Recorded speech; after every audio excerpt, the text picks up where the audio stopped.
This is Windsor Castle, home of the British royal family, where Donald Trump is staying during his state visit. And this is a film about Trump's relationship with the world's most famous pedophile, Jeffrey Epstein. Their friendship goes back to at least 1992, when the two of them are filmed laughing together. Trump can be seen making friendly conversation with Epstein in between clips of Trump smiling and dancing with a group of young women at his Mar-a-Lago resort in Florida. The following year, they attend a cafe opening together. And a month after that, Trump invites Epstein to his wedding. In 1995, a young woman called Maria Farmer is working for Epstein in Manhattan. Late one night, she says, Epstein unexpectedly calls her to his offices, and she arrives in running shorts. Donald Trump then turns up, wearing a business suit, and starts to hover over her. Ms. Farmer feels scared as Trump stares at her bare legs. Then Epstein enters the room, and she recalls him saying to Trump, "No, she's not here for you." The two men then leave the room, and Ms. Farmer says she heard Trump commenting that he thought Ms. Farmer was 16 years old. She says she later reported the incident to the authorities. Trump denies he was ever in Epstein's office. 1993 to 1997, Trump takes at least 8 flights on Epstein's private jet, according to flight logs released by the U.S. Department of Justice.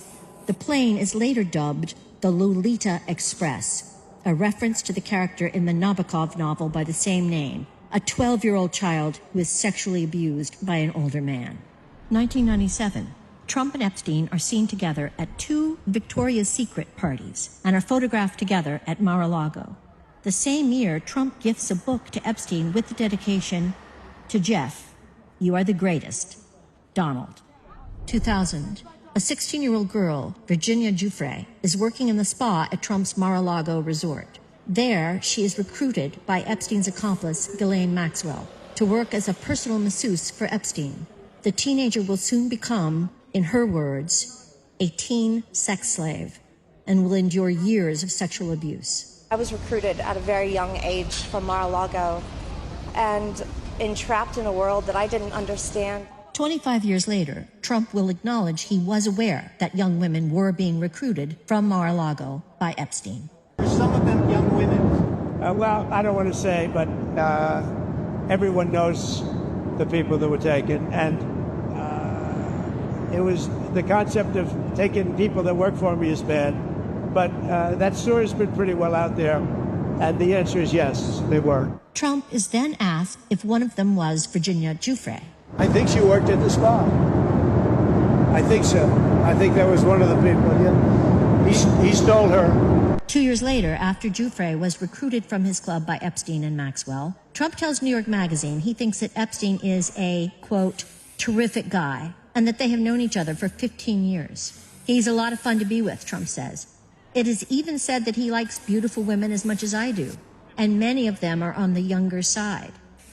2003, Trump draws a message in a book made for Epstein's 50th birthday.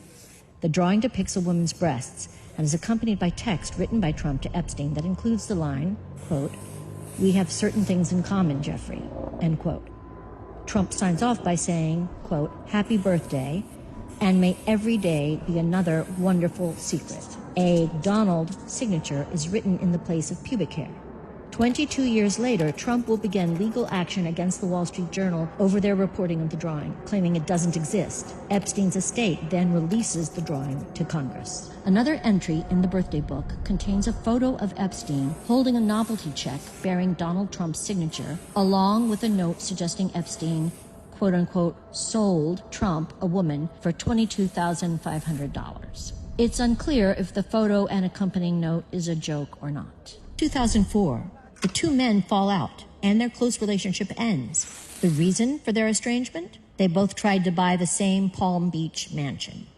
2005. Police in Palm Beach begin investigating Epstein after a 14-year-old child reports he molested her at his mansion. 2008. Epstein pleads guilty to state charges in Florida, including procuring a child for prostitution and solicitation of prostitution. The sweetheart plea deal, agreed by U.S. Attorney Alex Acosta, includes a non-prosecution agreement giving Epstein immunity from possible federal charges. He is sentenced to just 18 months in jail. Under the plea deal, Epstein is allowed to be out of jail from 8 a.m. to 8 p.m. 6 days a week and has his own driver to take him to and from his office. 2010. In a legal deposition, Epstein is asked about his relationship with Donald Trump. Have you ever had a personal relationship with Donald Trump? What do you mean by personal relationships? Have you socialized with him? Yes, sir. Yes? Yes, sir. Have you ever socialized with Donald Trump in the presence of females under the age of 18? Though I'd like to answer that question, at least today, I'm going to have to assert my 5th, 6th, and 14th Amendment rights, sir. By the way, this was around about the time that Prince Andrew was photographed walking with Epstein in Central Park. 2016. According to award-winning CBS News producer Ira Rosen, Maxwell confirms to him that Epstein secretly taped his famous friends, including Trump and Bill Clinton. February 2017.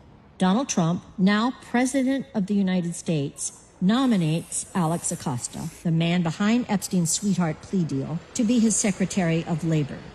August 2017. Epstein conducts a series of taped interviews with the journalist Michael Wolff, research for a potential book Wolff hopes to write.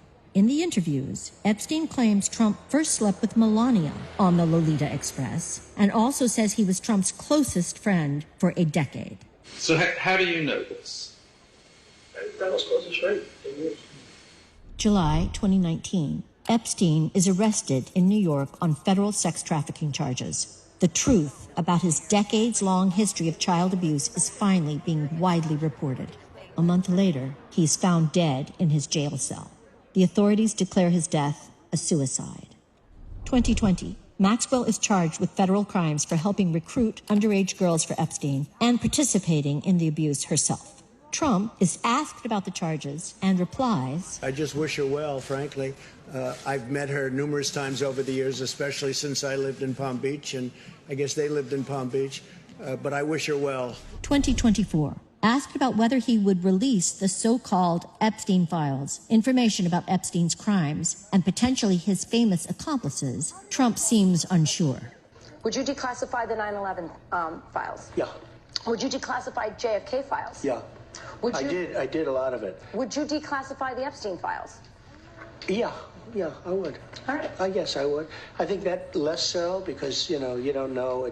You don't want to affect people's lives if it's phony stuff in there because there's a lot of phony stuff with that whole world. 2025. Trump is now president again, and his administration blocks release of the Epstein files. It is soon revealed that his attorney general, Pam Bondi, told Trump in May that his name is in the files before authorizing the release of a handful of transcripts only. Trump's one-time personal lawyer, now Deputy Attorney General Todd Blanche, then meets Ghislaine Maxwell in prison for 9 hours. Amid speculation of a quid pro quo to protect Trump, days later, Maxwell is moved to a low-security prison famous for its comfortable conditions and known as Club Fed. This is what we know. The President of the United States was a longtime close friend of America's most notorious child sex trafficker. He's alleged to be mentioned numerous times in the files arising from the investigation into that child sex trafficker. And now he is back in office. The U.S. federal government appears to be doing all it can to prevent the American public from learning fully about the president's relationship with the country's most notorious child sex trafficker. Now that president, Donald Trump, is sleeping here in Windsor Castle.